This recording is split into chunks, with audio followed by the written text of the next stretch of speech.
Evening to everyone on this lovely night, and I'm glad you could be with us for second of a two-part program, part of the Community Collaborative, which was started last year, which is a group of congregations who are committed to sharing programs, their ministers and their staff. And tonight's program is part two, as I said, about the revelations of John. And that is Notes from the Edge of the Abyss. And for those of you who were here for part one, I mentioned this before, but it's on our YouTube channel at First Church in Belmont. You can get it there. We will be recording this as well. So without any further discussion, those of you who were here before or who know John know that we're in for the second part of a wild ride. You have to hold on to your hats, and there are some people who have hats. So just get ready, because we're going to be going down deep and exploring the revelations. So I'm going to turn the program over to John now. Well, first of all, thank you, Lillian, for all the work that you've done in the Community Collaborative to bring this programming to everyone. Spectacular job. I'd like to start first by going around and just giving everyone an opportunity to introduce themselves, give a little bit about their background and what draws them to tonight's programming, because we have a few people here tonight who were not here at the first session. So I will just sort of pop on over and popcorn it to Allison. Hi, I'm Allison. I'm a graphic designer in New York. I have known John for probably about 25, 30 years, a long time. Yep. And I've worked with him in the past, and he called me up one night about a year and a half ago and asked me if I could help him with this project on the Book of Revelation. And I said, of course. And I guess that's what we're going to talk about tonight. A little bit about my background. I was saying that I actually was raised Unitarian. So that's my point of view or perspective, I guess, on the world came from that. I'm very grateful for my parents. So for giving me the tools to have an open mind and just be free to explore spirituality and what that means to me. So I guess I could keep going, but I think that's enough to talk about for now. We'll talk more about the book. Excellent. Okay. Who do you want to pass it to? All right. I'm going to pass it to David because he's next on the list in my Okay. view. Hi, I'm David Reichert. I'm also in New York, in Manhattan, and I kind of participated in the development of the book, believe it or not. You may not be aware of this, Allison, but I was often like lurking in the background as the book was taking shape, and I had some moments of review. But what was so interesting about and why I came back to this session was how different people responded to the material we covered in the last meeting. There was a wide, at least my impression, it was a fairly wide range of feedback, and some of it was quite interesting takes or perspectives on how to use that material or how that material was used historically, the book meaning the Book of Revelations. So I came back to join the conversation that we got into last time, and I will pass it to Peg. Well, I am Peg O'Connor, and I guess I've known John the longest for 57 years. A person couldn't hope for a better brother than what I have with John. And I think I'm a viable contender for his biggest fan. David and I are probably tied. So I am just tickled to see John become a Unitarian minister. I loved hearing about all of his classes. There's nothing more fun for me. I'm an academic, I'm a philosopher by training, than to have my brother call up and say, have you read this article by so-and-so? Like, no, or yes. So I just love how much our relationship has grown since he's gotten back into grad school and now out of grad school. So, I'm the luckiest person in the world. And so with that, I'm going to pass it over to Mary Ann. Oh, wow. Okay, so I guess I consider myself lucky too to have John as a brother-in-law and a very kind member of my extended family. And fascinated by this material, always impressed with John's ambition as an individual, whether it's running marathons or keeping up with David's schedule or trying to be a good, I don't see the brother side of his goodness, but I do see his goodness in trying to be a good uncle and so forth and so on. So I was just, Revelation, it's such a complex book of the Bible that I just wanted to learn more if I could, and always enjoy meeting new people. Who do you want to pass it to? Oh, I have to Mary Ann? pass it to him. So sorry. How about Samuel? Well, I feel like I've just joined a Thanksgiving table where everybody knows each other and I'm the guest. So I'll try and be a good guest at this Thanksgiving table. I'm in Belmont. I'm a member of First Church and a member of John's intern committee. And that's in part a main reason I'm here. The book of Revelations has been one that has been somewhat fascinating to me. 50 years ago, I graduated theology school, but that was 50 years ago. And quite honestly, I would say I've forgotten most of what I really engaged. The book of Revelations never has come across my desk as something I've been particularly interested in.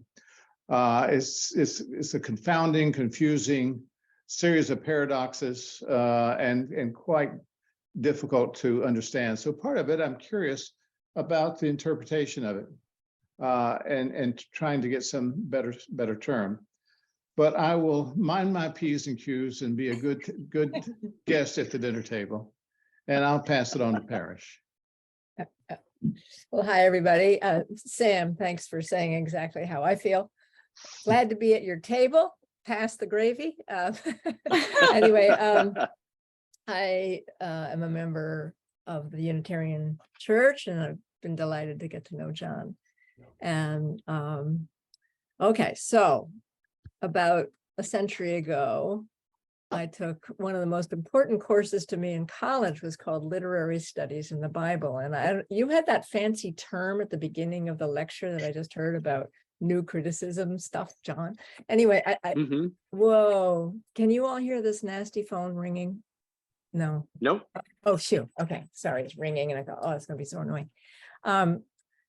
Okay, so I took this course called Literary Studies in the Bible, and it really was just about looking at literary forms and repeated things. And I wrote a paper on Revelations, John, and I haven't reread it. I need to, but I think I remember my thesis, and I'm kind of glancing at it again. I'm thinking, wow, I must have just swept over a lot of stuff because I talk about it being an effort to learn a new song.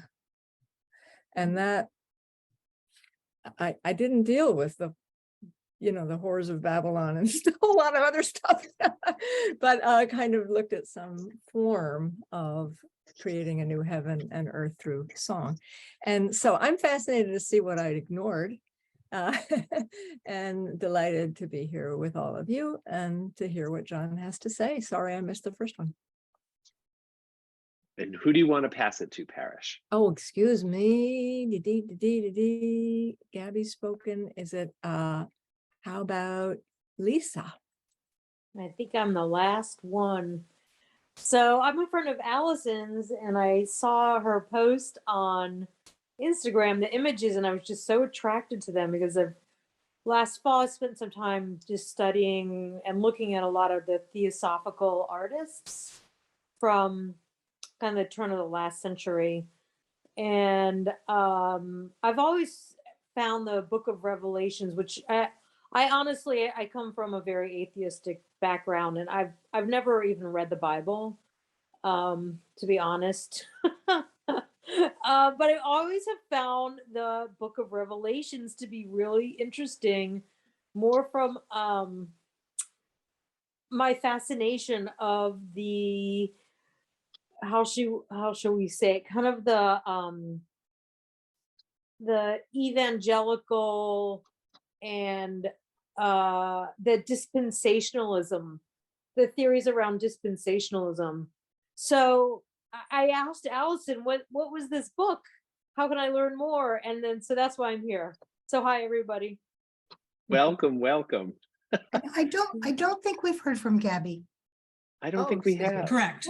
True. Yep. Oh, I am also from the Belmont Unitarian Universalist Church, and I did not know you went to theology school, Sam. That's very cool thing to know about you. Well, I went to theology school and that was the end of it too. So then I went on another direction. Still, you did decide to do that, which is very cool.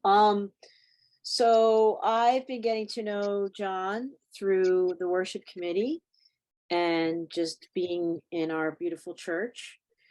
And I have a funny story to say about hats, although I don't have a hat on. John ran both services this past Sunday beautifully and gracefully and in his great way. And right before the 9 o'clock service was about to start, I think Ian was actually starting to play the beginning on his piano. John realized that he had his cap on and he just like quickly grabbed it off. And I just had to share that story because I was sitting right behind him and I thought it was amazing. So I'm here mostly because of John, because I saw he was involved in this awesome collaboration, which is, I think, the first of its kind, maybe. Is that true? For us in Belmont? Is this first time we're participating in something like this? No, we did some last year as well, but Oh, it wasn't nearly as part of the community of Belmont community as it is this year. okay. Well, anyway, I think it's fabulous.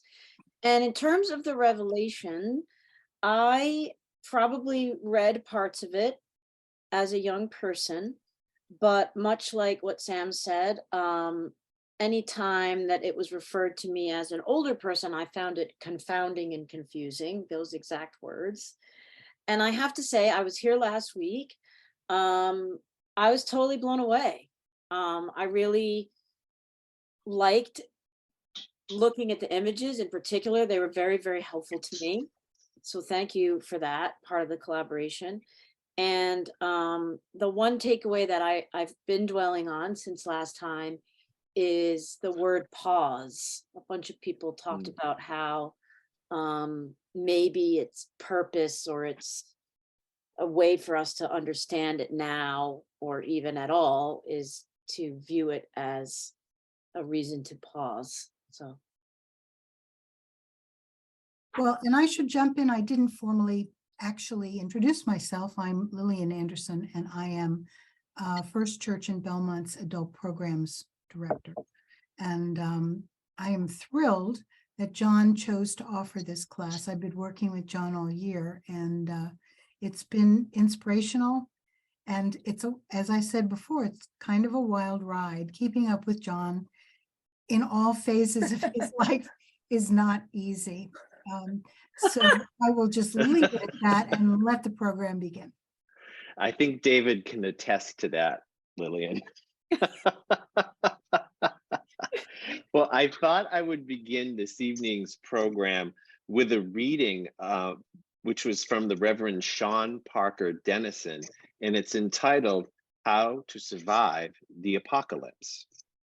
First, learn to listen. Not only for enemies around corners and hidden places, but for the faint footsteps of hope in the whisper of resistance. Hone your skills, aim your heart toward kindness and stockpile second chances. Under the weight of destruction, we will need the strong shelter of forgiveness and the deeper wells that give the sweet water of welcome. We have a place for you. When the world ends, we must not add destruction to destruction, not accept a beggar's bargain, to fight death with more death. In order to survive the apocalypse, any apocalypse at all, we have to give up the counterfeit currency of self-sufficiency, the mistaken addiction to competition, the lie that the last to die has somehow survived. And I see we have a new addition, John, to our group. Oh, did someone else arrive? I think you know this person. She's waving at you. It's Kim Crawford Oh. Harvey. Oh, let's have Kim introduce herself. Hi, darlings. Sorry, I was teaching in the Arlington Street Zoom room. Now I've come to learn in the Belmont Zoom room. Great to see you all. Hi, John. Hello, Lillian. Hi, friends. Great. Hi, Peg. So happy to be here with you. Thank you. And John, you're going to have to tell them who she is. Well, Kim is my minister from Arlington Street Church, who I first had the pleasure of meeting back in 1989 or 90. Was quite a few years ago. And she's the person who convinced me to go to divinity school. So, yay. So I just wanted to start this evening by giving a little summary of a few things, a few key points that we covered, which will really inform our discussion tonight. The first is, before we get to that, I wanted to introduce Allison. So Allison, as she has introduced herself already, was one of the 3 collaborators on this project. It was myself, it was Allison, and Hugo Fredoy, who is a graphic artist himself who works in digital imaging and 3D images for video games and movies and print production and digital. So Allison's specialty was really working with book design and collage. And I want to keep that in mind as we think about what scripture is, according to the definition that we discussed last week, 2 weeks ago. And that was from the theologian Wilfred Cantwell Smith, who said that scripture is text plus a person, plus a sense of transcendence. So scripture takes on a verbal quality. It isn't just the text. And Professor Karen King at Harvard worked with that definition and turned scripture into a verb, to scripturalize. And in her vision of approaching scripture, it's an engagement with the text through sermonizing, study, commentary, art, music. It is the person's engagement with the text itself that is the process of scripture, giving it that verbal quality. And so as Allison talks about the process that we went through, which led to the creation of this work, keep that in mind, because it's a theme that you're going to see come through as Allison sort of describes the creative and collaborative process that we engaged in. And with that, I'll turn it over to Allison. Thank you, John. I would also add a big part of what I do is it's about working with symbols, and it's that symbolism that it's like what visualizes the energy of something. So how do you take the energy of something and you bring it into a greater recognition by adding color, by adding the choice of font, by the choice of imagery, what kind of things can kind of come together to help enforce or direct the reader. So that's kind of how I like to approach things. So it was a really natural fit when John came to me and he said, let's work on this book. And I wasn't, it took me a moment to understand. I'd heard it, I knew what revelation was, but it wasn't until I realized like these are the archetypal storylines that are running through everything. So like movies, it shows up everywhere. And so what a rich well of visuals to be able to pull from to put this together. So I'm gonna just share my screen. Has everyone seen the book? I know Lisa's only seen parts of it, but Yeah, John allowed us periodically to touch it. So it was very special in the beginning. I think there was only one copy in the very beginning. yes, at the very beginning. Mhm. there was just Until I one copy. demanded more. I demanded more copies. I'm not shy about that. I mean, I'm just gonna kind of quickly take you through a little bit in terms of the process, but like design wise, it's this kind of culmination of the ancient and the modern, and it's like, how can you kind of put in cues of like old illuminated text with a graphic novel, with like a scrapbooky collage that somebody might be like collecting all of the news pieces of the current time and trying to make some sense of it, or almost like from like a journalistic point of view, or kind of someone sleuthing into the past, into the current, to try to come up with a pattern or some sort of symbolism, you know, to understand what's going on. So so that's kind of how this came together. And then I'm just going to roll through the let's see if I can make this a little smaller. And again, the literary perfection of this, because of Peg and how everything's been chaptered and numbered and footnotes and acknowledgements. Let's see. Again, how the text looks with the use of visuals of the old and the new. Okay, so now I'm going to bear with me. I'm trying to get this to fit on the screen.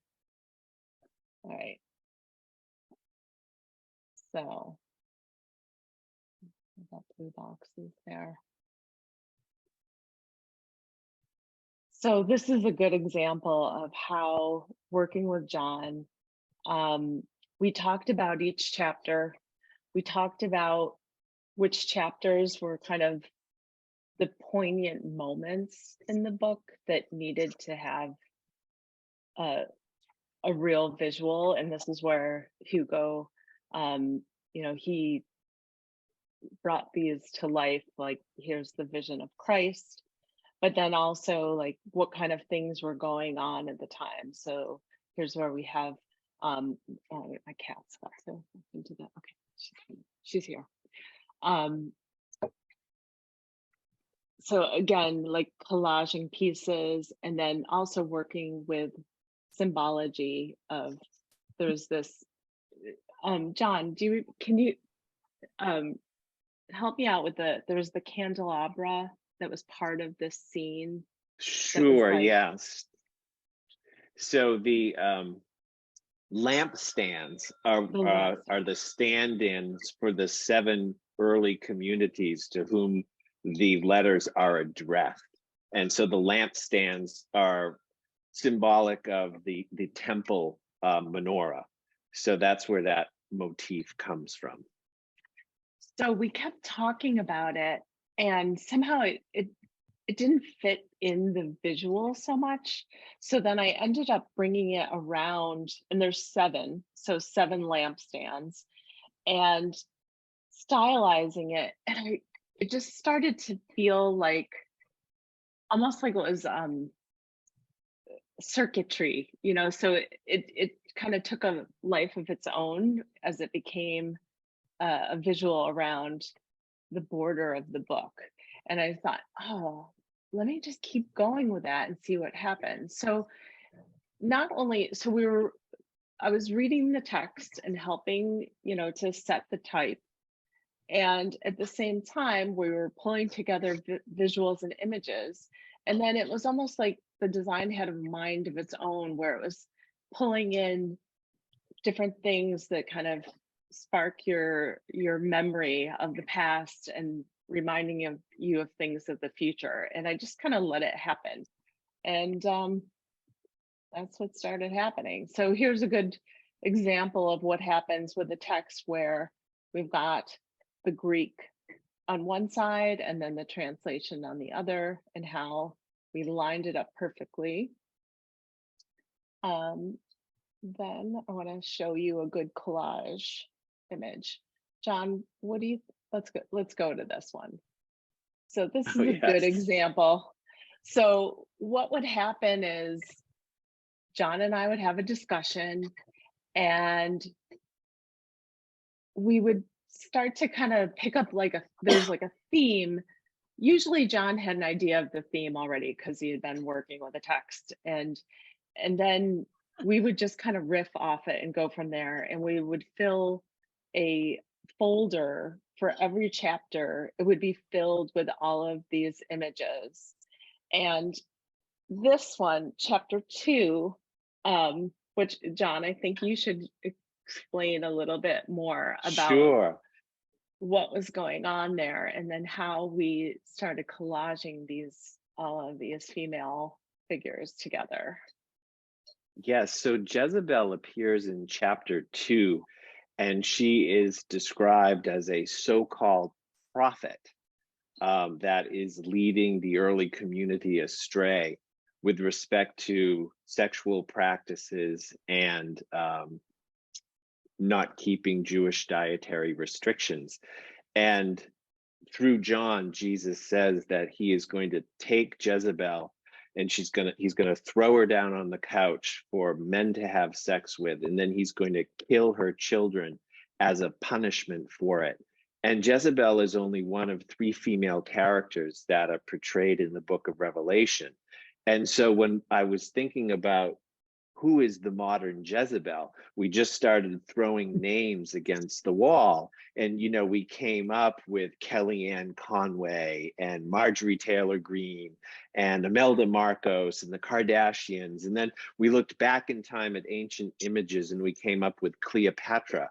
So it's designed to show that this archetype of the Jezebel who leads people astray is something that has existed throughout time.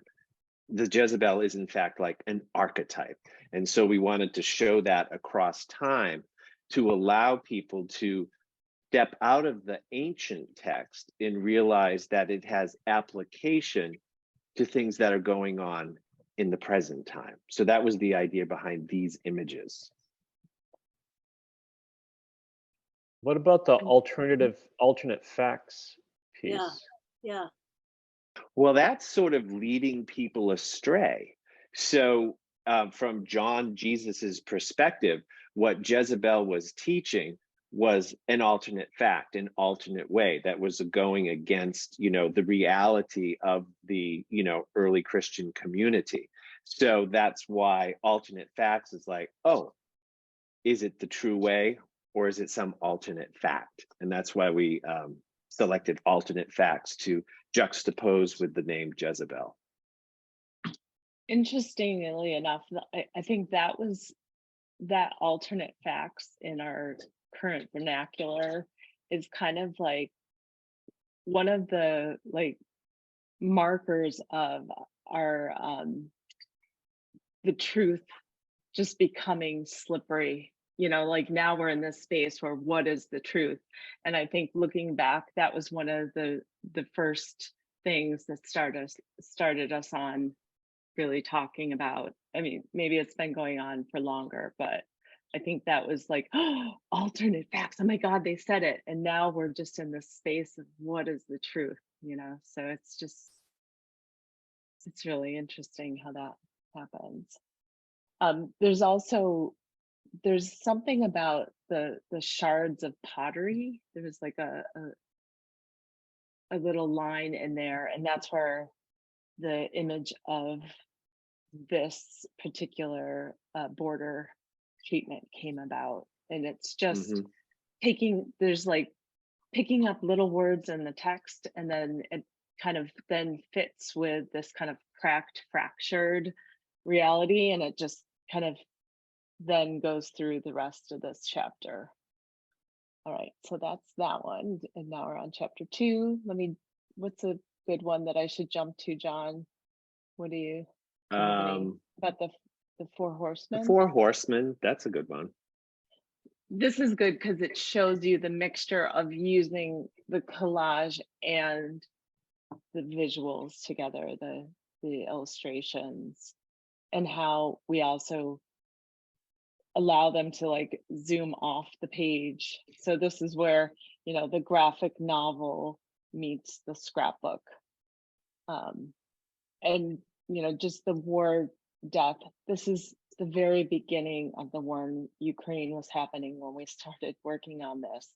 That was the other thing also, is as we were talking about it, as we were assembling the images, it was almost as if new images to the moment were showing up, and we were then adding them into the book. Yeah, what was really striking about Hugo's work here is how the horse literally seems to be coming right off the page and right into the future from the past. It's graphically, it's amazing.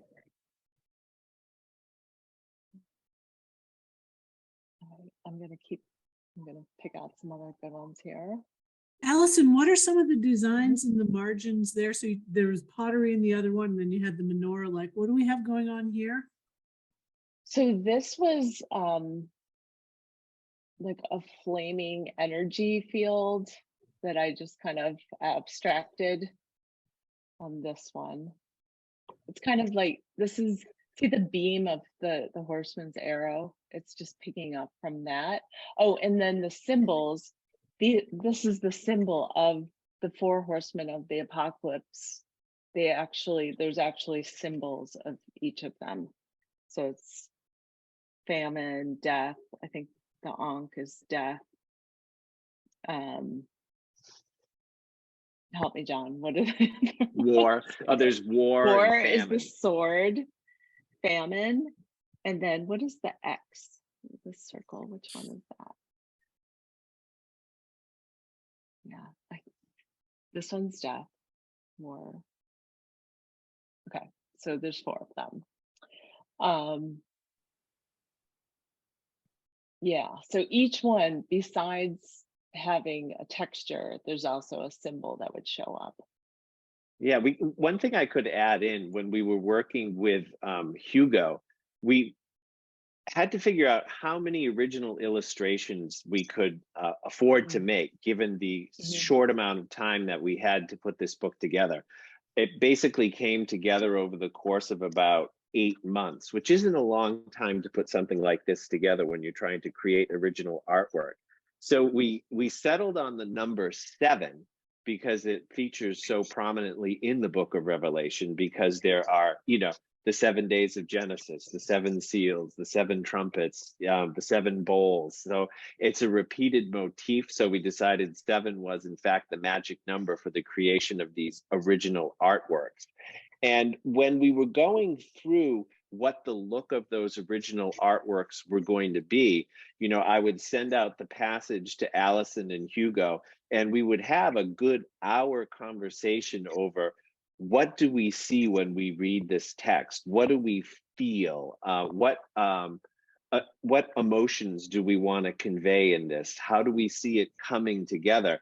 And we would give all that information to Hugo, and then he would come back 2 weeks later and he would have different drafts, and we would work with the drafts and think about them and ask him to make changes. So each one of those original pieces of artwork probably went through about 3 or 4 revisions before we finally settled on them. So it was definitely part of the creative process of working with the text, of scripturalizing it, of making art out of it, and trying to convey the emotions that were brought up by it. So that was sort of what we were aiming for. Yeah, and speaking of the emotions brought up by it, this is a good example. Again, the text is really, I mean, it's heavy. It's really, especially when you're comparing it to now. And this one where it was whoa, whoa, whoa. And here's all of these visuals of the water running brown coming out of the sink, the fires. There are the fires happening in California when we were doing this. There was these big fish kills showing up on the sides of the ocean, and earthquakes, tsunamis. You know, we didn't have to look hard to find it, and it was really emotionally taxing working on this project. For me, this is just reminding me. This one, there's the lightning bolt, and the symbol is a negation symbol, and that's what's happening here on chapter 8. So let's see. Let's go to another Hugo one. I think. Well,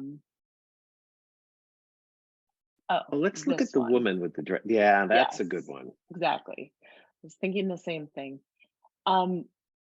So yeah, this one, the woman and the dragon, this is where the woman is giving birth, and as she's giving birth, there is a 7-headed dragon, right? 7 heads.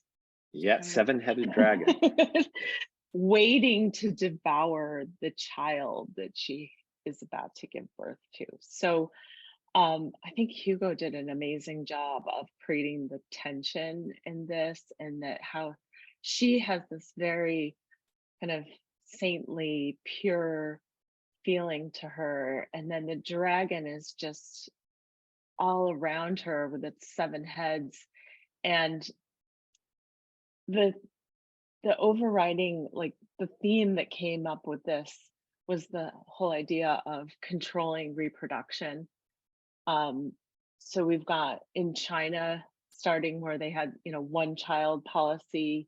Then we have, you know, Roe versus Wade, where it had not been overturned yet, but there was just the discussions of this, of, you know, human rights.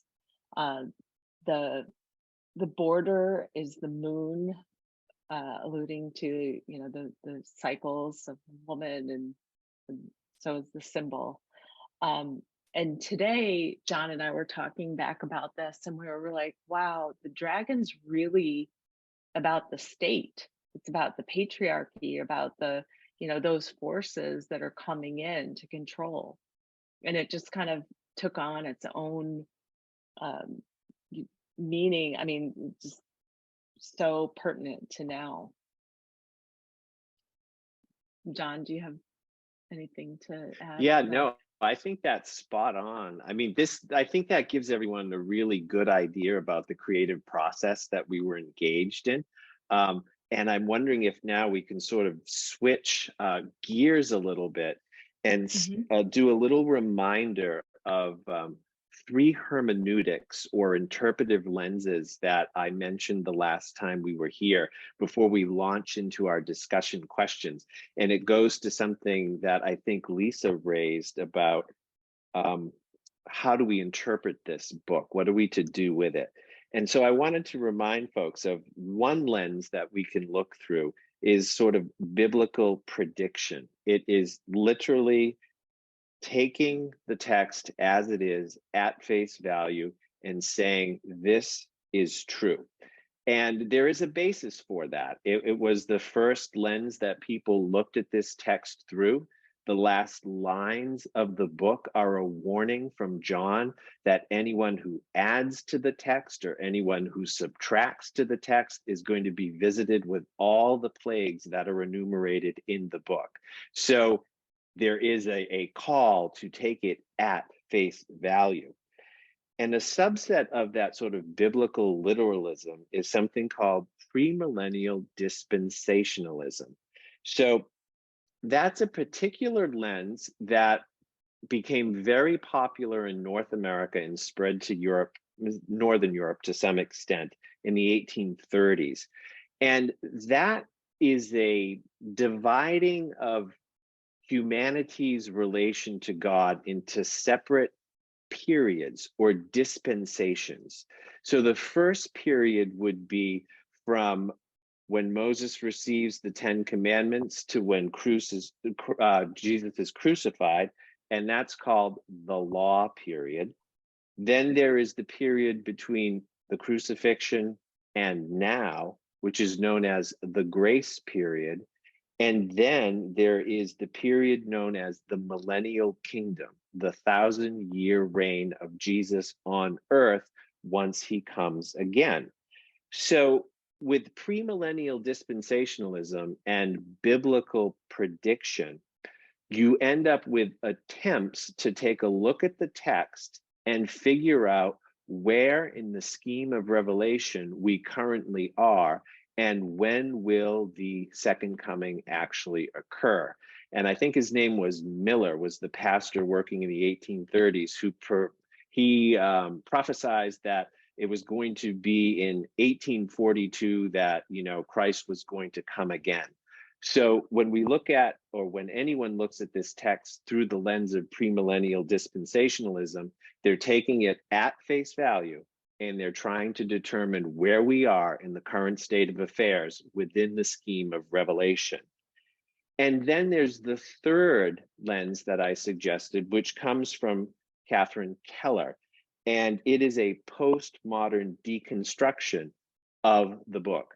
No need to get too caught up in literary criticism, but there are 4 elements to Catherine Keller's interpretation of a postmodern deconstruction of this. And I will just remind you of what they are.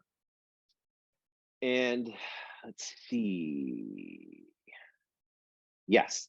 So it's comprised of 4 components. The first is an attention to the repeated patterns and responses that we see.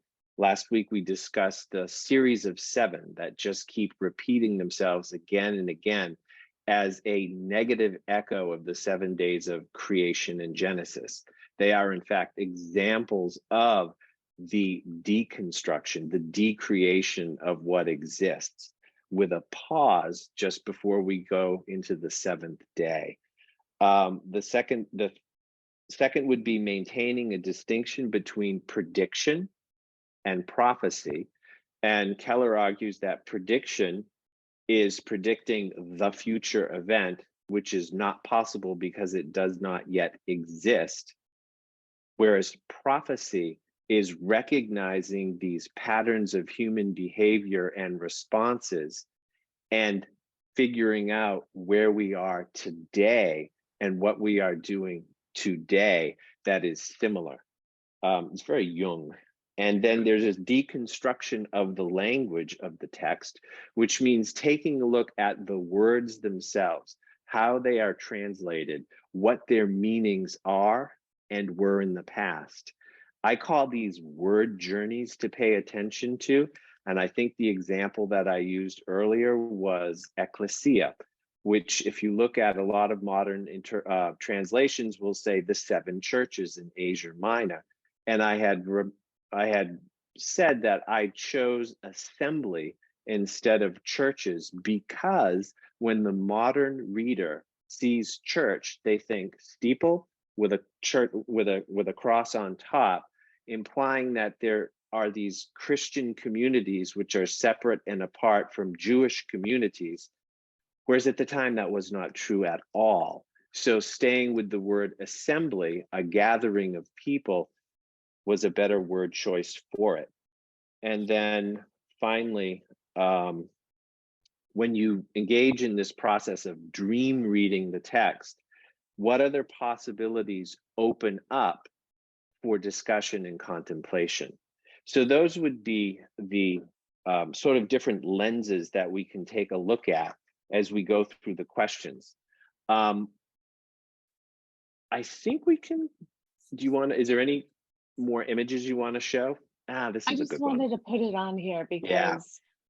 to me, chapter 21 is like cleansing the palate for me after after really getting into all of this stuff that was just hitting so true with, you know, my emotions and feelings of sorrow and you know, what's the state of the world.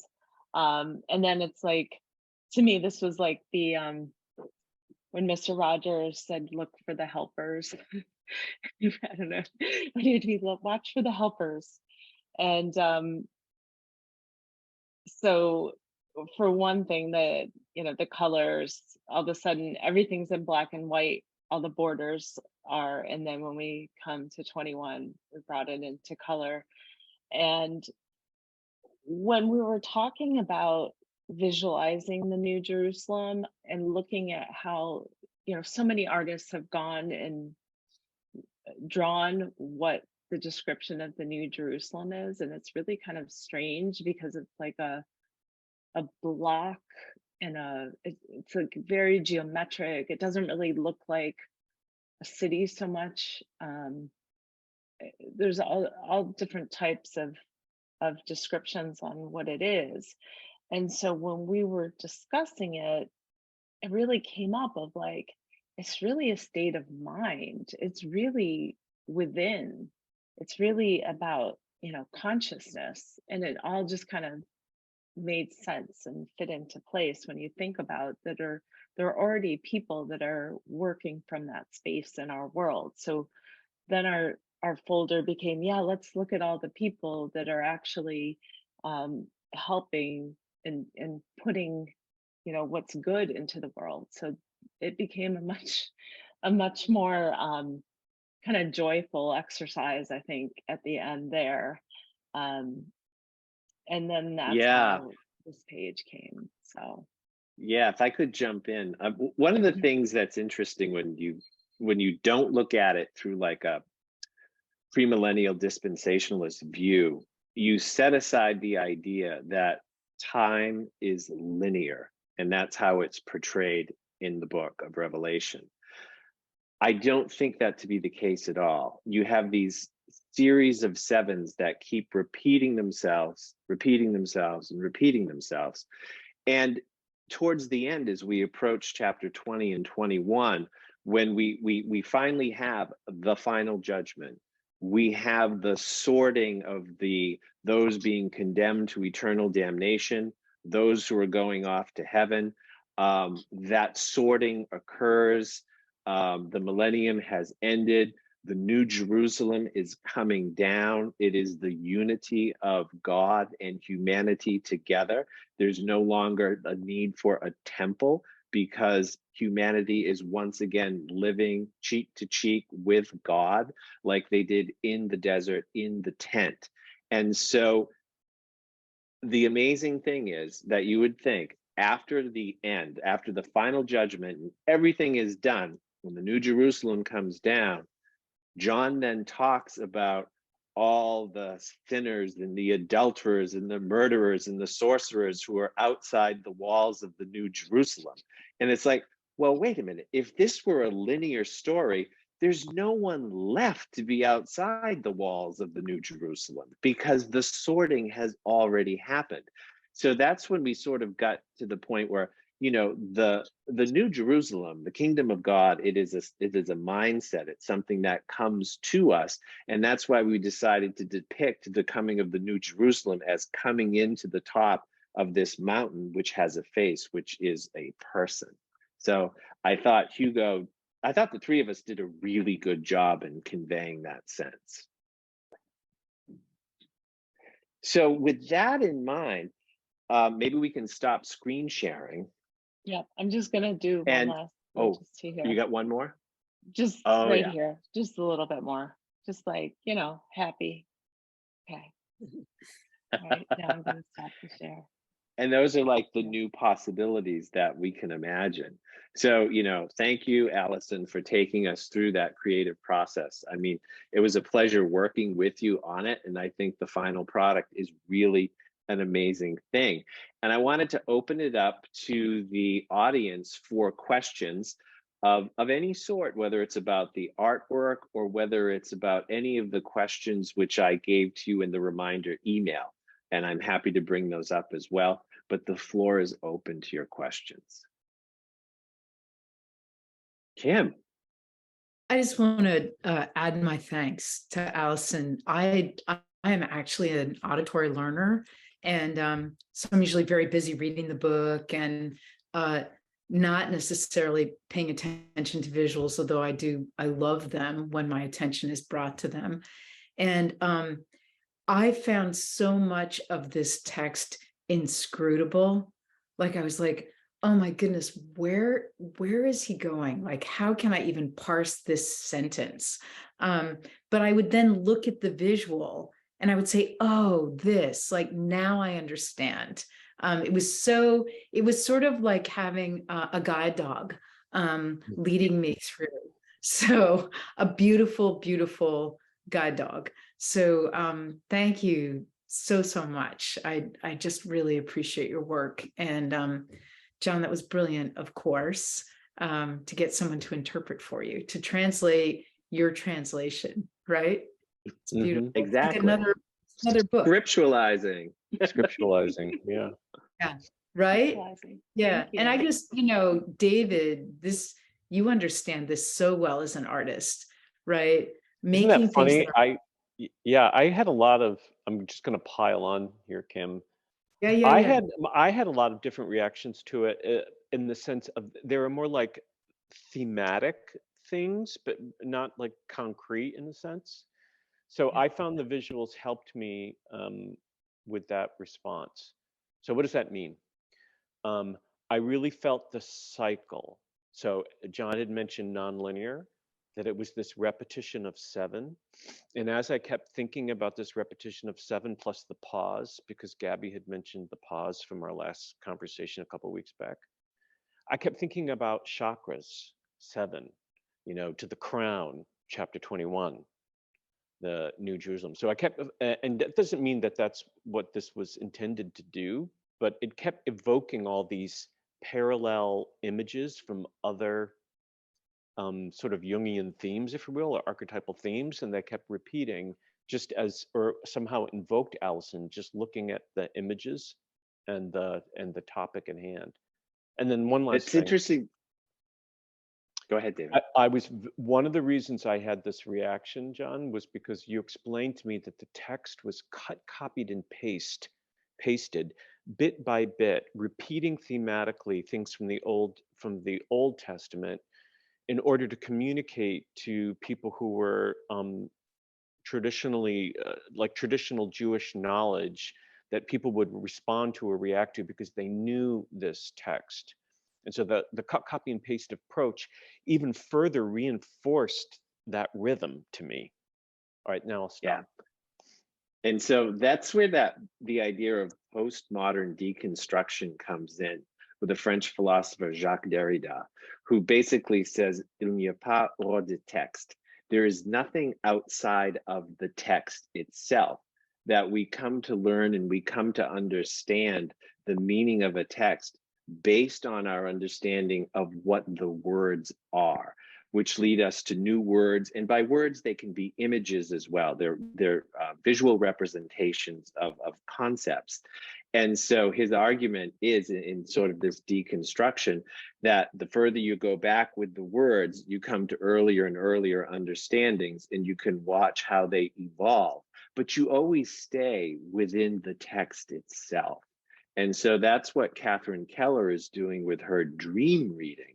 She's looking at some of these things, like all of the floods and the climate disaster, and she's looking at it as facing apocalypse, and she's reading the book of Revelation against climate catastrophe and trying to make an argument that just as John gives us that pause after the 6th day before the 7th to see if humanity is going to make a different decision, a different choice, if it is going to metanoeo, come to know after and make a decision to do something different.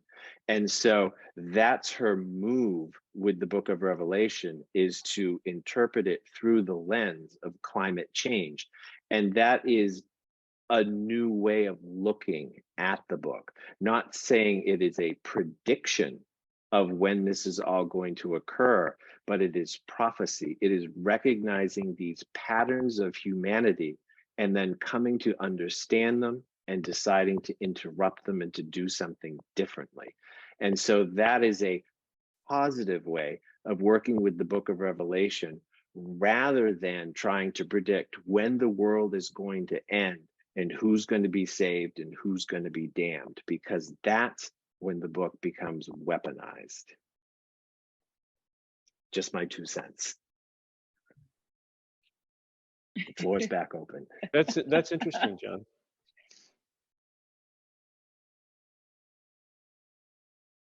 Marianne? So- Oh, go Marianne, you go. Whoops.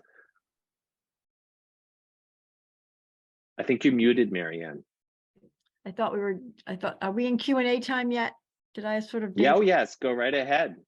So I just thought I would initiate this topic because it's for some, I don't know why it's interesting to me, so I haven't figured that part out, but this idea of describing certain roles or places in life as being a slave or a servant. And so I guess my question is, when I'm reading the note from your notes, I think it's number 4, when I'm reading from your notes, are those words both used in Revelations, or are you talking about a broader context of, biblical history where they're used throughout the Old Testament and New Testament? I just sort of want to get a framework for that, because the other thoughts that come to my mind when I think of slave and servant, and I'm just being totally transparent, I'm not filtering it, there's another kind of relationship, and that is that of being a steward, where when I think of what we're supposed to be a steward of, which I think is relevant when we think about Revelation, like a steward of our natural resources, or a steward of each other, and all that. And then the whole idea of fairness, because my knee-jerk reaction when I think of slave is in the big picture sense, is that there's something not fair about it, and how are we supposed to respond to that? Sure. Let me address the issue of slavery in Revelation, because it's a fascinating one that is prevalent throughout the New Testament. So the word for servant is diakonos, which becomes deacon in English. It is a servant. The etymology of the word is table service. It's someone who serves you at the table, which then takes on, in a religious context, the idea of servant mentality, of serving a congregation, serving people. The word for slave is doulos, and it literally means slave. And throughout the text of Revelation, John refers to himself as the slave of God, the slave of Jesus. He is not a servant. Servant is a totally different word. They are not one and the same at all. And what he's doing is he's using the 2 things that are happening here. One is he's using slavery to think with and to convey his relationship of his understanding of his relationship to God. And he's using slavery to think with. Slavery was the entire economy of the Mediterranean was based on slavery. It was not based on sort of a racialized version of slavery. There were slaveholders who were Roman. There were slaveholders who were Greek. There were slaveholders who were Jewish. You can think of Rhoda, the slave of Martha, who sat at the door and was the first one to hear Jesus coming after the resurrection. So slavery was thought of in power dynamics. So at the top of Roman society, you had the emperor, and then that is analogized to, you have the father of the family, and you have the master over the slave. And it is a way of thinking of the power as it is structured in the society. So what John is saying is that I am a slave of God. And this was something that was in pagan practice and pagan language as well. People who were followers of a certain god would describe themselves as slaves to that god, meaning that they were under the power of that god, that they did not have the free will, but they were subjected to his authority. So that's where the slave language comes up. The other place it comes up is in the trying to convey what Jesus's death means. And what appears in Revelation is the Greek word agorazo, which means to purchase or to ransom someone. And so the language that we see in Revelation is that Jesus ransomed your soul with his blood, meaning that he died, the price that he paid in order to save your soul. He's using slavery as a way to convey to people what the death of Jesus means and what salvation means. So that's how he's using slavery. And that disappears in translations because I think it makes North American and Western Europeans rather uncomfortable to conceive of themselves as slaves to anything, because slavery becomes racialized in the transatlantic slave trade. And that just doesn't seem like anything that Europeans or Americans want to conceive themselves as being part of on the receiving end. So slaves become servants in like the King James Bible. And it's been that way ever since. There's a huge argument that's going on right now in the new translation, whether to go back to slavery. And it's a very lively academic debate. That's very interesting. Very- Makes sense. Yeah, I think Sam had a question next. Sam, you're muted. One of the other interpretations of the book of Revelations is that it's not a future tense. It is today, and it's today for every person. We all have our series of apocalypse. We have our plagues. The images can be extremely individual images. And it's to what degree we reconcile and deal with these images. These events of the apocalypse. Now, this has been a long time since I've studied this, so I'm maybe pulling on fairly thin strings here. But I think that it also has a way of really looking at, for an individual, how does he or she reconcile one's life? This book was written around the same time as Matthew, Mark, Luke, and John was being written. So it's all coming out at the end of the first century. It's all coming out around the same period of time. It's just written at a different place. And one of the things that confounds me about it, how Jesus-centric it is. And I think if you take the Jesus part out and you just take the suffering and chew on the suffering a little bit, it gives some guidance about what life is. And that salvation and revelation is really a personal matter to be found within the acts of suffering, within the acts of trial. And you have studied this far more in depth than I. I'm curious about your thoughts about that. Yeah, Sam, I definitely think you're on to something. In question 11 that I put out, I invited the attendees to consider the tense changes which happen within singular thought blocks. And the tenses go from past to future to present, back to past, back to future, present. And these changes in tense are oftentimes glossed over by translators to make it read more easily or more logically.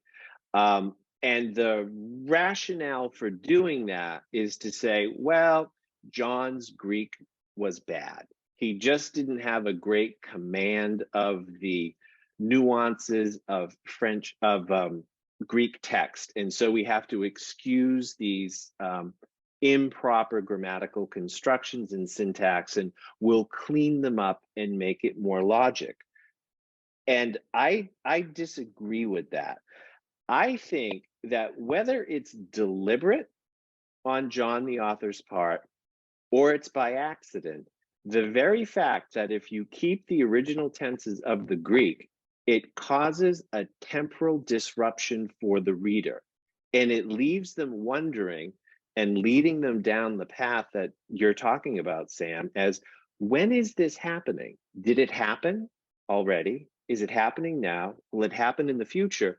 Or is somehow it's all happening simultaneously?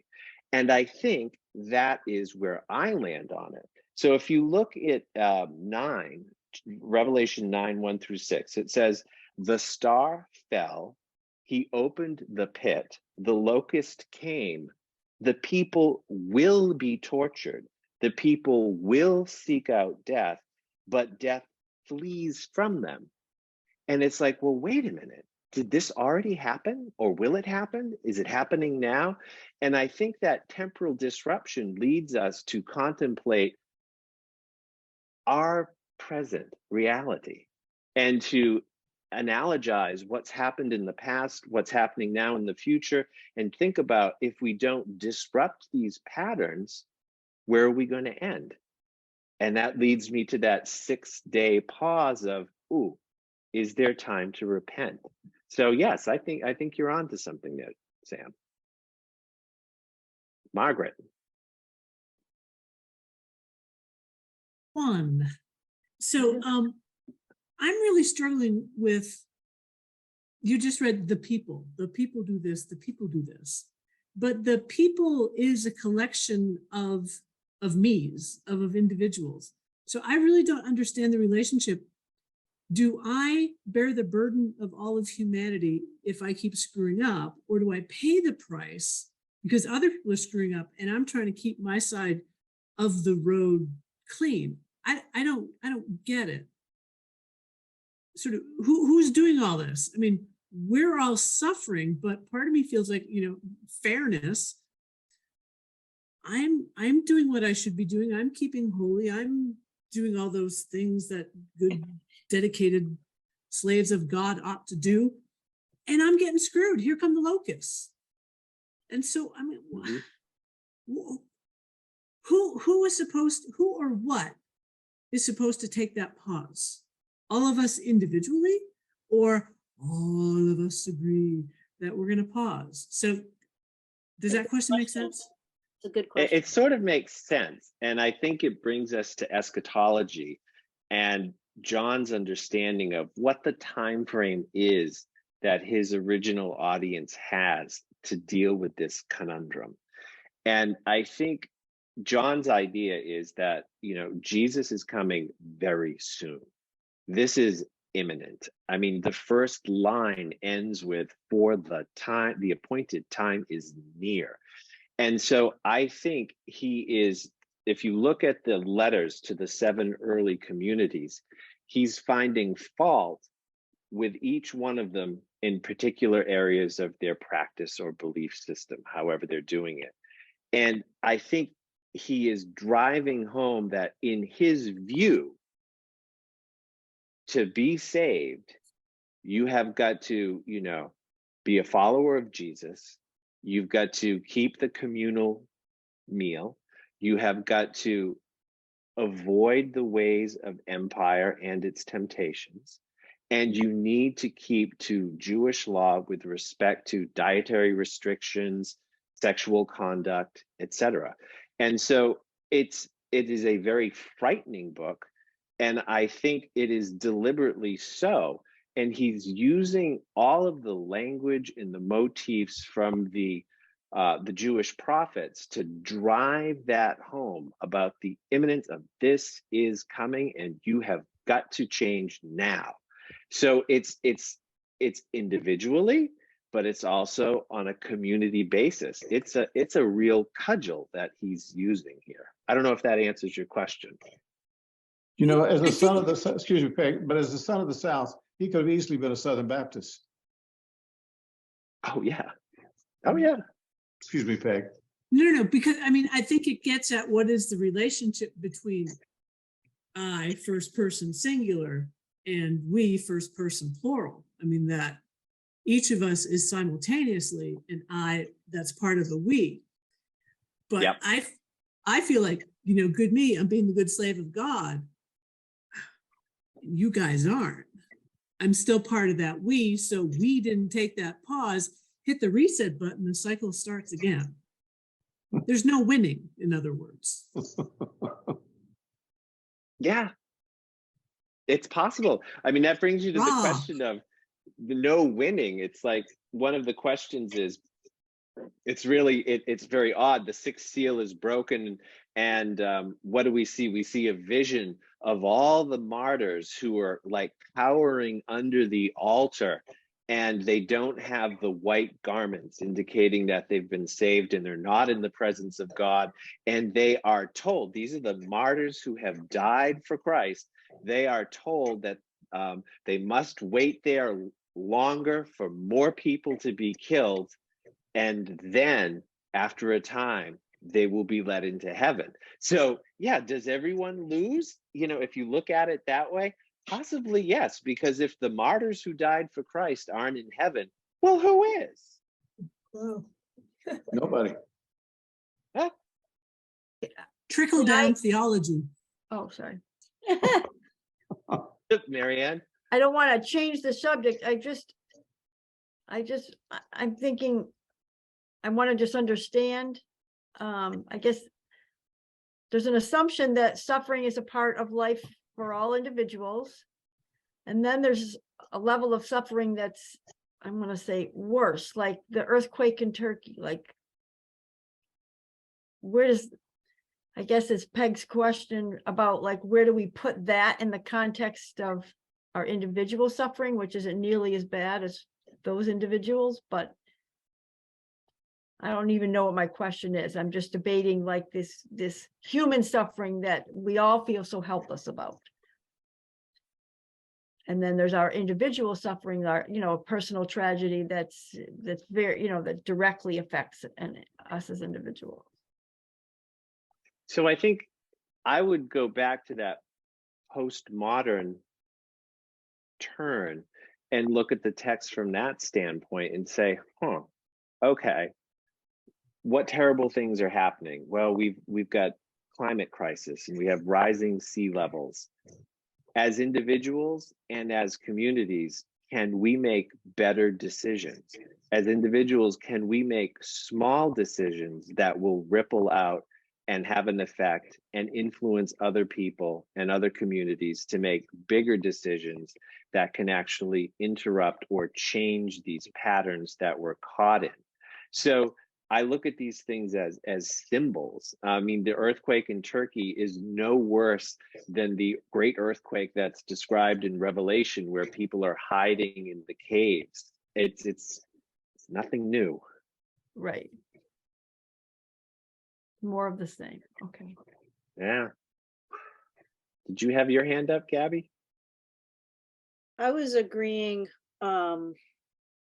with Peg mostly in the sense that, well, I guess I was just coming to a conclusion about what someone was talking, or maybe it was you just now, John, about patterns and breaking out of patterns. And so I'm kind of conflating that with the pause, in the sense that like shit is going to keep happening, and it's kind of I mean, if I'm going to take anything out of the revelation, and especially out of I'll go back to someone's comment about the imagery, which has been really also very, very helpful for me. And I can't really let go of some of those images, especially the 7 dragons and the New Jerusalem. I'm trying to make sure I can land in a place that's helpful, you know, like someone wrote this book, someone put a lot into it, someone chose words really carefully, it seems. And I just like the idea that there's a very strong message that is about accepting darkness, that is about recognizing patterns. And so, and that's sort of just thinking out loud right now. Yeah, I mean, it is a problematic text.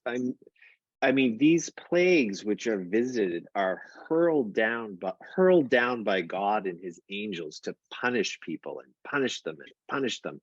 And it's the same thing in Exodus. And a lot of the plagues are even the same. It is a punishing God that we're dealing with here. The question is, as Unitarian Universalists, is there anything that we can get out of this text? Is there a way into it for us?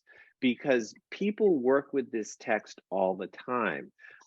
You'll recall from the first lecture, I talked about how this book continues to influence contemporary Middle East policy, where we, based on, Mike Pence and Pompeo and Steve Bannon's evangelical interpretation of the book of Revelation, a decision was made to move the embassy from Tel Aviv to Jerusalem so that the Jews could be in control of the historical borders of the kingdom of Judea. And that was required in order for Jesus to come again. Jesus, that's scary shit. That our policy is actually based in part on someone's wackadoodle interpretation of this text.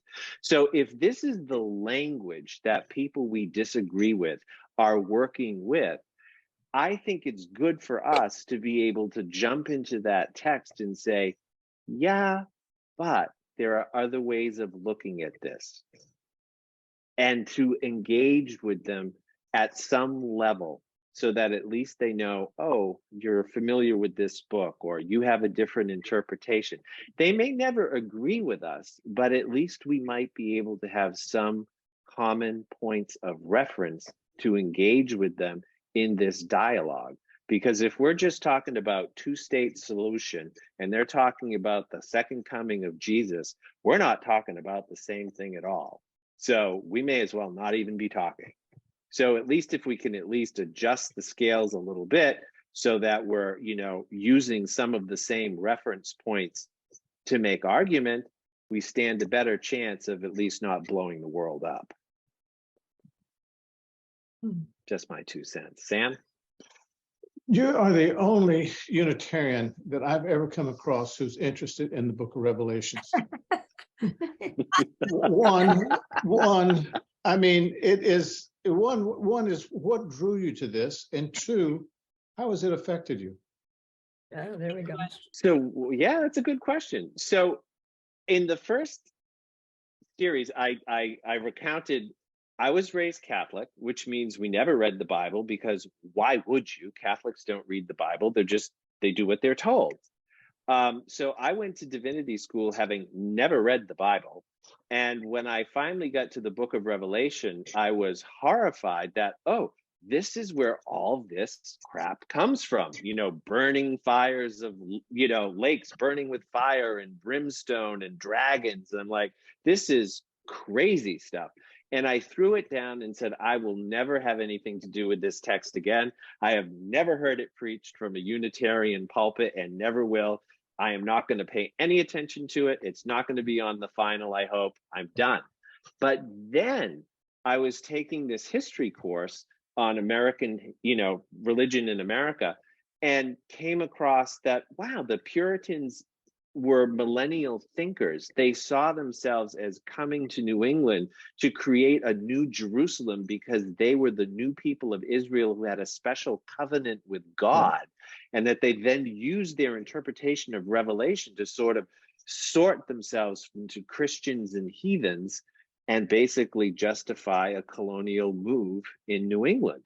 And I thought, well, that's ancient history. But then when Trump went ahead and did this, I'm like, oh my God, I've got to read this text because it is deeply inspirational for certain political moves. And I don't understand this book at all.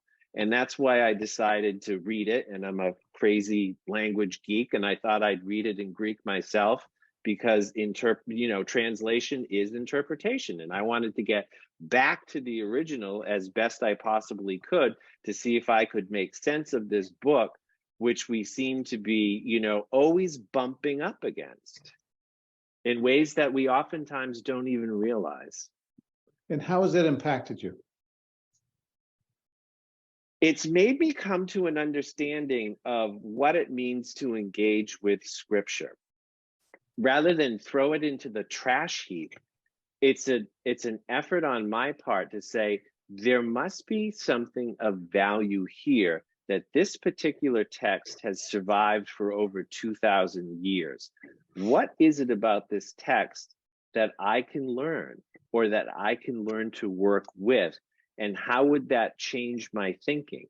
And in grappling with the Greek myself was one thing, and then trying to verbalize what my thoughts were to Alice and Hugo to put this project together was, in fact, a scriptural experience. It was scripturalizing that we were doing. And I think that Allison and I are better off for having engaged in that process. Not that we agree with premillennial dispensation, not that we think that we should be trying to predict the future, but that there are patterns that we can recognize and interrupt and make better decisions. So that's where I come down. Thank you. Oh, you're welcome. Margaret. On. So could you maybe give us 2 or 3 counter moves we can make when we run into Pence and Pompidou? What's his name? Pompeo? Pompeo. Pompadour, whatever the hell his name is. I mean, can you just give us like 3 go-to moves just to try to disrupt your way of thinking? 3 to 5 good moves. Yeah. Well, one move would be, just who do you think John viewed as saved? And they'll say, oh, the Christians. And it's like, well, you know what? There weren't Christians when this book was written in the year around 90. There were followers of Jesus, most of whom were ethnically Jewish. These documents, these texts were kept in temples. There were no separate church buildings. And there is a clear move on John's part that the ones who are saved, when he measures out the temple and those within the temple walls are the ones that are going to be saved, are the people who actually kept Jewish law. Because you could not be in the temple within the walls unless you were ritually pure. And that's the language that John is using. So John is saying in this intra-Jewish dispute with the 7 communities, the ones who are saved are the ones who follow Jesus, and they must keep Jewish law, whether they were born Jew or whether they were Gentiles. So that would be one thing. So it's like, all you uncircumcised people aren't getting in, so forget it. That would be one thing.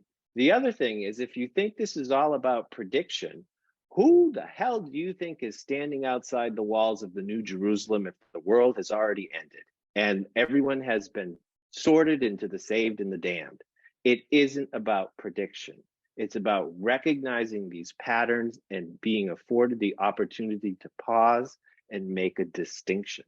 Those would be a couple things that I would throw out right away.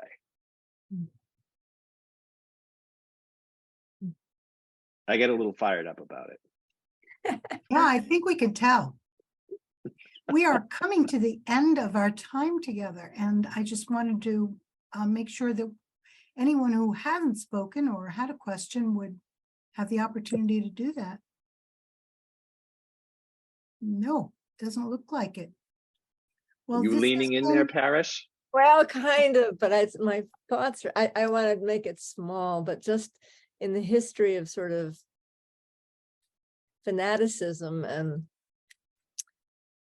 how do I want to say it? Kind of the human discomfort with uncertainty. Let's just put it that way. That this text is right there, but in this colossal, it's going to happen this way. It's going to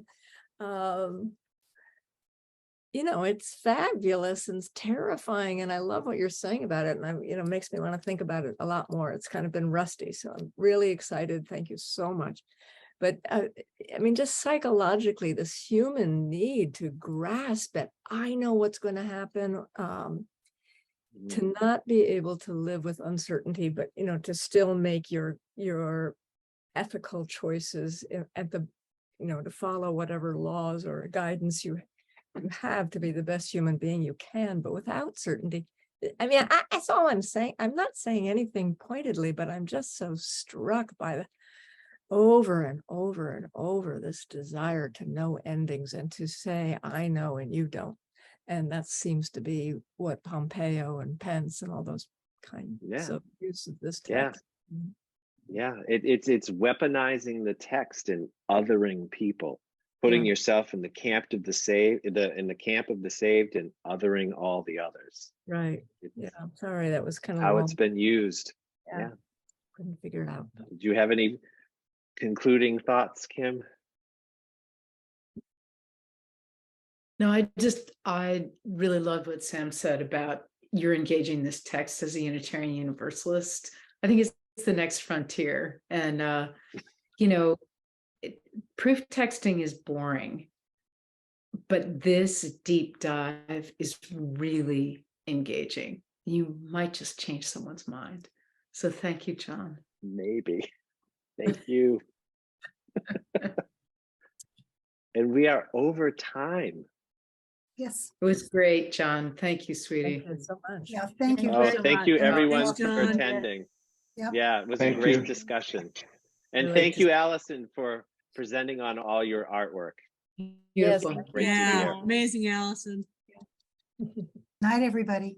Good Au night. revoir. All right, we'll see everybody. Thanks you. again. Have a great night.